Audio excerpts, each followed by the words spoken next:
warahmatullahi wabarakatuh.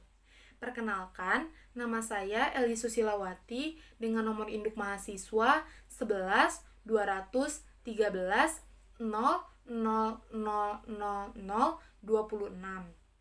Saya dari kelas 2A Pendidikan Bahasa dan Sastra Indonesia UIN Syarif Hidayatullah Jakarta.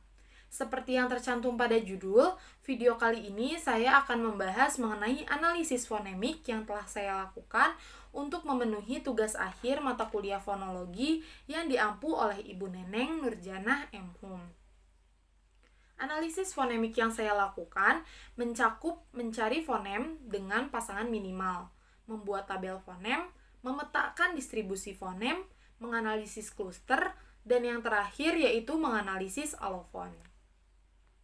Langsung saja pada pembahasan yang pertama, yaitu mencari fonem dengan pasangan minimal. Sebelumnya, saya akan memberikan catatan singkat mengenai fonemik dan pasangan minimal. Fonemik, menurut Chair pada tahun 2003, adalah cabang studi fonologi yang mempelajari bunyi bahasa dengan memperhatikan bunyi bahasa tersebut sebagai pembeda makna. Sedangkan pasangan minimal adalah pasangan terkecil untuk membuktikan sebuah fonem. Selanjutnya, saya akan memaparkan fonem yang telah saya temukan dari 20 pasangan minimal. Yang pertama, ada fonem I dan U sebagai pembeda makna pada kata bisa dan busa. Bisa memiliki arti kata bantu yang menjelaskan kemampuan melakukan sesuatu. Sedangkan busa adalah benda empuk yang dapat dijadikan kasur. Selanjutnya ada fonem H dan N atau H dan N sebagai pembeda makna pada kata sampah dan sampan. Sampah adalah barang atau benda yang dibuang karena sudah tidak terpakai lagi. Sedangkan sampan merupakan perahu kecil yang biasa digunakan sebagai alat transportasi air. Selanjutnya ada fonem A dan U sebagai pembeda makna pada kata ramah dan rumah. Ramah merupakan kata sifat yang menjelaskan perilaku terpuji, sedangkan rumah merupakan bangunan yang digunakan sebagai tempat tinggal. Selanjutnya ada fonem A dan I sebagai pembeda makna pada kata pasta dan pasti. Pasta merupakan bahan makanan yang dibuat dari terigu, dicampur air dan telur, ada yang pipih, panjang seperti lembaran, dan ada yang bulat, panjang seperti pipa. Sedangkan pasti merupakan kata bantu yang menjelaskan suatu ketetapan yang sudah tentu. Selanjutnya ada fonem de dan te sebagai pembeda makna pada kata hidung dan hitung. Hidung merupakan organ pernafasan yang digunakan sebagai tempat keluar masuk udara dan mencium bau. Sedangkan hitung merupakan membilang, menjumlahkan, mengurangi, membagi, dan lain sebagainya. Selanjutnya ada fonem E dan I sebagai pembeda makna pada kata raket dan rakit. Raket merupakan salah satu alat utama yang digunakan dalam permainan tenis atau bulu tangkis, sedangkan rakit merupakan kendaraan apung yang dibuat dari beberapa buluh kayu, diikat sejajar, dan dipakai untuk mengangkut barang atau orang di atas air. Selanjutnya ada fonem J dan R atau Y dan R sebagai pembeda makna pada kata jambu dan rambu.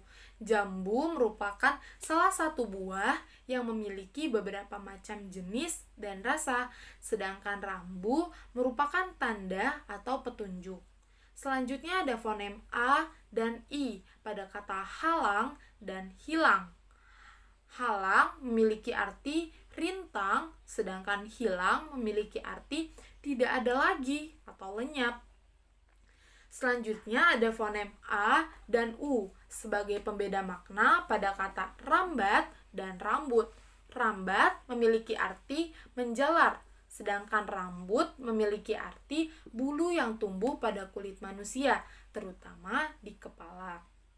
Selanjutnya ada fonem K K dan L atau ke dan l.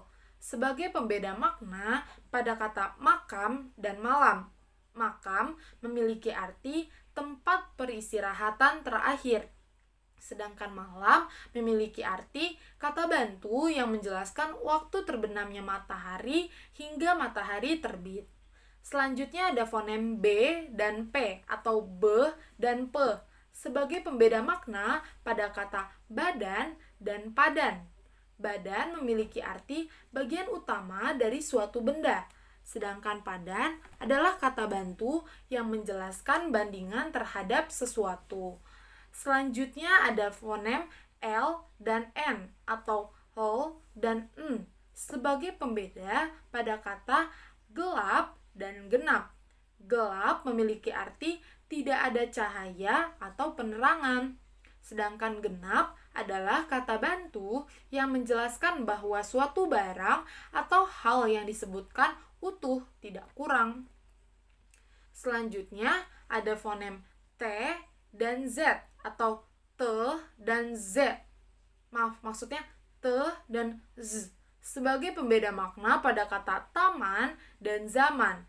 Taman merupakan tempat yang ditanami dengan bunga-bunga serta tumbuhan lain yang indah, sedangkan zaman merupakan jangka waktu yang panjang atau pendek yang menandai sesuatu. Selanjutnya ada fonem D dan H atau D dan H sebagai pembeda makna pada kata donor dan honor. Donor merupakan pemberi bantuan, sedangkan honor adalah upah kerja. Fonem A dan I sebagai pembeda makna pada kata pasang dan pisang. Pasang merupakan kondisi air yang naik, sedangkan pisang merupakan buah berwarna kuning yang memiliki kandungan karbohidrat. Selanjutnya ada fonem R dan L atau R dan L sebagai pembeda makna pada kata kerabat dan kelabat. Kerabat merupakan kata bantu yang menjelaskan pertalian keluarga, sedangkan kelabat merupakan tumbuhan yang dibudidayakan, bijinya berbau harum dan mempunyai sifat penyegar. Selanjutnya ada fonem D dan P atau D dan P sebagai pembeda makna pada kata dalang dan palang. Dalang memiliki arti orang yang memainkan wayang, sedangkan palang merupakan benda yang dipasang melintang pada jalan dan pintu. Selanjutnya ada fonem A dan I sebagai pembeda makna pada kata alas dan alis. Alas adalah kata bantu yang menjelaskan dasar atau struktur yang menjadi tumpuan bagi struktur lainnya. Sedangkan alis merupakan bulu atau rambut yang ada di kening, tepatnya di atas mata. Selanjutnya ada fonem K dan R atau ke dan r sebagai pembeda makna pada kata bekas dan beras. Bekas merupakan sesuatu yang tinggal sebagai sisa, sedangkan beras merupakan butiran yang dihasilkan padi. Selanjutnya yang terakhir ada fonem I dan U sebagai pembeda makna pada kata Kamis dan Kamus. Kamis merupakan hari kelima dalam jangka waktu 1 minggu, sedangkan kamus merupakan acuan dalam bentuk cetak maupun digital yang memuat kata dan ungkapan dapat disusun menurut abjad atau tema berisi keterangan tentang makna, pemakaian, atau terjemahan. Sekarang kita masuk pada pembahasan yang kedua, yaitu membuat tabel fonem. Tabel fonem vokal di sini merupakan pembagian vokal berdasarkan pembentukannya, yaitu kondisi bentuk bibir, bulat atau tak bulat, lalu kondisi tinggi rendahnya lidah, dan kondisi pembentukan vokal berdasarkan maju mundurnya lidah. Ada yang di depan, tengah, dan belakang. Di sini terdapat fonem vokal dari fonem yang saya temukan di pembahasan sebelumnya, yaitu fonem A, E, I, dan U. Dalam tabel ini bisa diketahui bahwa fonem I merupakan vokal dengan bentuk tak bulat dengan posisi lidah tinggi atau mendekati rahang atas dan termasuk vokal depan. Selanjutnya ada fonem U yang tidak jauh berbeda dengan fonem I dalam posisi lidah yaitu tinggi. Yang menjadi pembeda yaitu fonem U merupakan vokal bulat dan termasuk vokal belakang. Selanjutnya ada fonem E merupakan vokal dengan bentuk tak bulat dengan posisi lidah sedang dan termasuk vokal depan. Selanjutnya yang terakhir ada fonem A dengan bentuk mulut bulat, posisi lidah rendah dan termasuk vokal tengah. Kita lanjut ke slide berikutnya. Ada tabel fonem konsonan berdasarkan fonem yang telah saya temukan di analisis fonem. Yang pertama ada bilabial. Bilabial merupakan fonem yang dihasilkan dari dua bibir. Di sini pada bilabial plosif atau fonem yang dihasilkan dari dua bibir dengan cara diletupkan ada fonem P dan B. Selanjutnya alveolar. Alveolar merupakan fonem yang dihasilkan dari alveola. Alveolar yang diplosif atau yang diletupkan ada fonem T dan D. Selanjutnya velar. Velar merupakan fonem yang dihasilkan dari lidah yang menyentuh langit-langit lunak. Dengan cara diletupkan ada ke. Nah, selanjutnya ada alveolar lagi nih. Alveolar dengan cara dinasal, yaitu ada fonem Selanjutnya yang dengan cara ditril masih dalam alveolar, ini ada r. Tril itu merupakan fonem yang dihasilkan dengan cara digetarkan r. Lalu alveolar frikatif atau alveolar dengan cara geseran ada z. Z. Selanjutnya alveolar yang dengan cara lateral aproksiman ada l. Selanjutnya ada palatal. Palatal merupakan fonem yang dihasilkan dari lidah yang menyentuh langit-langit keras. Palatal dengan cara hampiran atau aproksiman ada y. Selanjutnya glotal yaitu fonem yang dihasilkan dari glotis atau pita suara. Dengan cara frikatif atau geseran ada huruf Baik, kita lanjut ke slide berikutnya. Ada memetakan distribusi fonem. Sebelum membahas lebih lanjut, apa itu distribusi fonem? Distribusi fonem adalah letak atau beradanya sebuah fonem di dalam suatu ujaran. Nah, slide selanjutnya ada tabel distribusi fonem yang saya dapat dari analisis fonem di awal. Fonem A pada awal ada, tengah, ramah, akhir, pasta. Selanjutnya fonem B. Di awal ada badan, tengah mobil, akhir adab. Fonem D. Di awal ada donor, di tengah hidung, akhir tekad. Fonem E.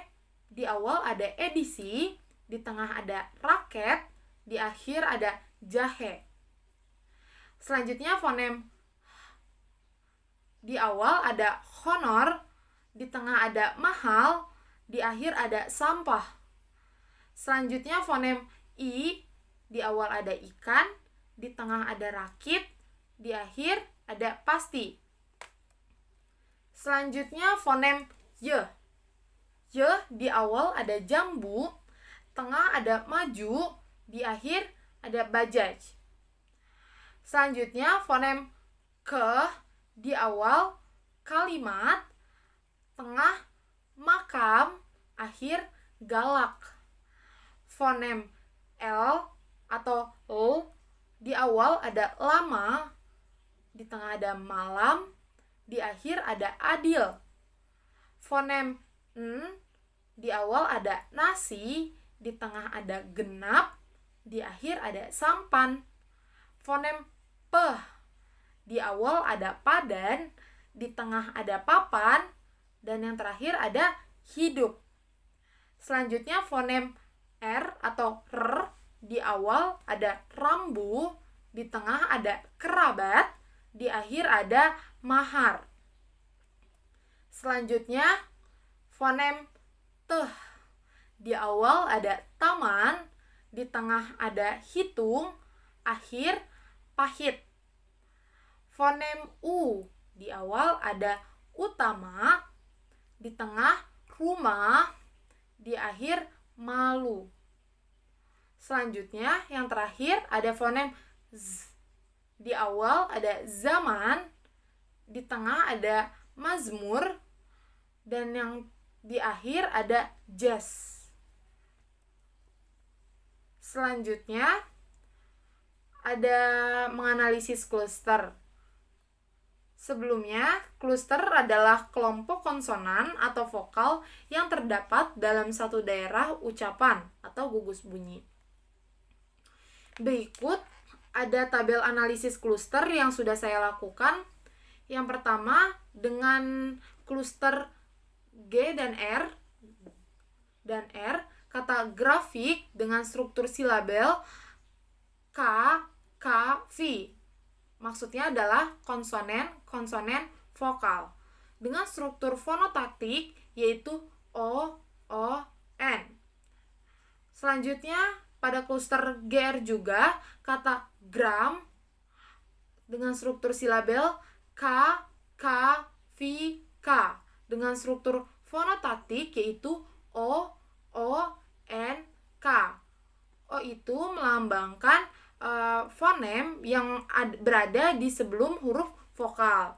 N merupakan huruf vokal, sedangkan K merupakan konsonan yang berada di setelah huruf vokal. Selanjutnya kata glotal dengan struktur silabel K, K, V. Struktur fonotatiknya O, O, N. Kluster GR yaitu kata gratis dengan struktur KKV dengan struktur fonotatiknya O, O, N. Selanjutnya ada cluster G dan L, maksudnya GL. Cluster yaitu struktur silabel konsonan, vokal, konsonan atau KKVK dengan struktur fonotatik O, O, N, K. Selanjutnya ada cluster GR, yaitu kata grip dengan struktur silabel K, K, V, K. Struktur fonotatiknya yaitu O, O, N, K. Selanjutnya ada grip. Grip K, K, V, K dengan struktur fonotatik O, O, N, K. Selanjutnya kata GR, masih dalam kata GR. Maksudnya cluster GR, kata grosir dengan struktur silabel K, K, V dengan struktur fonotatik yaitu O, O, N. Selanjutnya ada cluster GR yaitu kata gradasi, struktur silabel K, K, V dengan struktur fonotatik yaitu O, O, N. Selanjutnya ada cluster G dan L, kata glandula dengan struktur silabel K, K, V, K dengan struktur fonotatik O, O, N, K. Selanjutnya cluster G dan R, GR, kata gravitasi dengan struktur silabel K, K, V dengan struktur fonotatik O, O, N. Cluster GR pada kata grup dengan struktur silabel K, K, V, K dengan struktur fonotatik O, O, N, K. Selanjutnya pada kata GR juga granat, struktur silabel K, K, V dengan struktur fonotatik O, O, N. Cluster G, glans, struktur silabel K, K, V, K, K dengan struktur fonotaktik yaitu O, O, N, K, K. Selanjutnya cluster G dengan kata glasnost dengan struktur silabel K, K, K, V, K dengan struktur fonotatik O, O, N, K. Selanjutnya klaster GR pada kata gradasi dengan struktur silabel K, K, V dengan struktur fonotatiknya O, O, N. Klaster GR pada kata gross dengan struktur silabel K, K, V, K dengan struktur fonotatik O, O, N, K. Selanjutnya klaster GL yaitu glaukoma dengan struktur silabel K, K, V, V dengan struktur fonotatiknya O, O, N. Selanjutnya ada klaster GR dengan kata grad, struktur silabelnya ada K, K, V, K dengan struktur fonotatiknya O, O, N, K. Selanjutnya kata kluster GL dengan kata glukosa, struktur silabelnya K, K, V dengan struktur fonotatiknya O, O, N. Selanjutnya ada klaster G dan R, kata gramatika dengan struktur silabelnya K, K, V dengan struktur fonotatiknya O, O, N.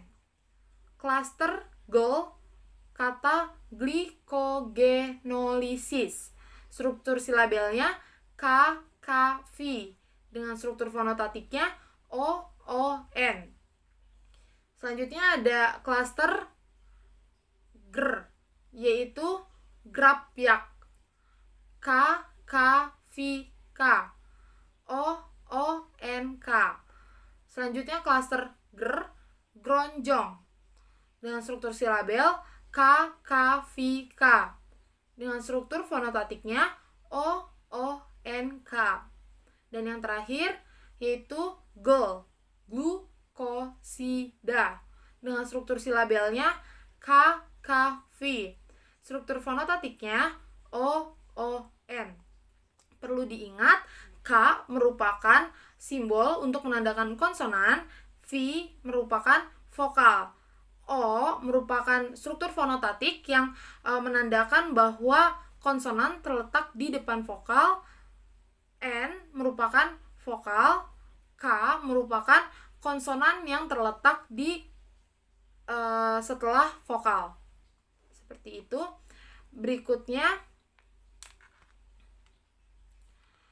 ada analisis alofon.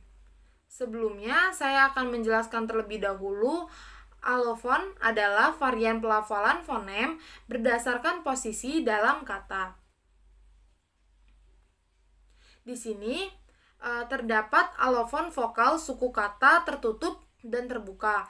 Kalau suku kata terbuka, fonemnya bebas dan tidak diakhiri konsonan. Kalau suku kata tertutup, fonem vokal itu diakhiri oleh konsonan. Langsung kita lihat pada tabel, fonem A dengan suku kata terbuka yang ditulis dengan aksara A biasa terdiri dari ada, asap, ajang, api, abad. Sedangkan fonem A dengan suku kata tertutup dilambangkan dengan huruf A besar. Contohnya alam, amanah, ancam, asuransi. Selanjutnya ada fonem I pada suku kata terbuka dilambangkan dengan huruf I kecil, minum, ibu, ide, ikat. Suku kata tertutup dengan fonem I dilambangkan I besar, grosir, grafik, gratis, rakit. Suku kata tertutup bisa kita lihat bahwa huruf I diapit oleh atau diakhiri oleh konsonan. Selanjutnya fonem U. U pada suku kata terbuka dilambangkan dengan huruf U kecil terdiri dari mulut, ucap, bulu, utama. Pada suku kata tertutup, fonem U ditulis dengan huruf U besar yang terdiri dari kasur, makmur, hidup, masuk. Fonem E pada suku kata terbuka ditulis dengan huruf E biasa, E kecil, dan terdiri dari kata ekor, esa, peka, merah. Maksudnya merah. Suku kata tertutup di sini ada huruf E dengan angka 3 terbalik, ada ember, ecer, efek. Selanjutnya ada tabel alofon konsonan dengan fonem suku kata terbuka dan suku kata tertutup. Yang pertama fonem B ditandai dengan huruf B biasa, bekas, belas, bantal, baru. Sedangkan suku kata tertutup dengan P tertutup yaitu jawab, adab. Nah, selanjutnya ada fonem D yang terdiri dari duduk pada suku kata terbuka, maksudnya ada kata duduk, 8, derita. Sedangkan pada suku kata tertutup ada abad, murid, dilambangkan dengan huruf T yang diletup. Selanjutnya ada fonem H pada suku kata terbuka, yaitu hutan, hitam, hujan, hampa. Sedangkan suku kata tertutupnya tidak ada. Fonem J pada suku kata terbuka yaitu jagung, jambu, jelas, jerapah. Selanjutnya fonem K pada suku kata terbuka ada kelas, kuat, kelapa, kerja. Pada suku kata tertutup dilambangkan dengan huruf K, rusak, katak, botak. Selanjutnya pada fonem L, di sini suku kata terbuka ada lambat, lalai, luka, laser. Fonem N pada suku kata terbuka ada nangis, halaman, nadi. Fonem P pada suku kata terbuka ada pulang, pintu, pisah, putus.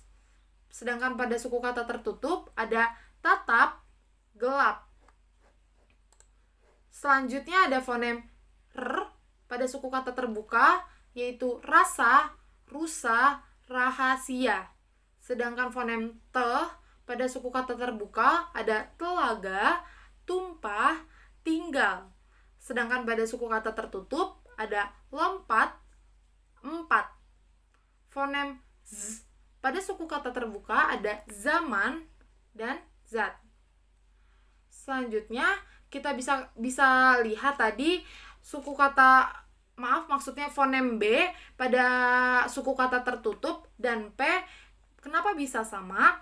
Karena B dan P merupakan fonem yang dihasilkan dari tempat yang sama, yaitu bilabial atau dua bibir dengan cara plosif atau diletup. Dan ada juga pada fonem D dan T, bisa kita lihat pada suku kata tertutupnya merupakan fonem yang dihasilkan, maksudnya kenapa sama? Karena keduanya yaitu fonem D dan T merupakan fonem yang dihasilkan dari tempat yang sama, yaitu alveolar dengan cara diletup. Mungkin sekian presentasi analisis fonem yang telah saya lakukan. Mohon maaf apabila masih banyak kesalahan dan kekurangan. Jangan lupa tinggalkan like, tekan subscribe, dan komen sebagai saran untuk saya. Terima kasih banyak. Wassalamualaikum warahmatullahi wabarakatuh.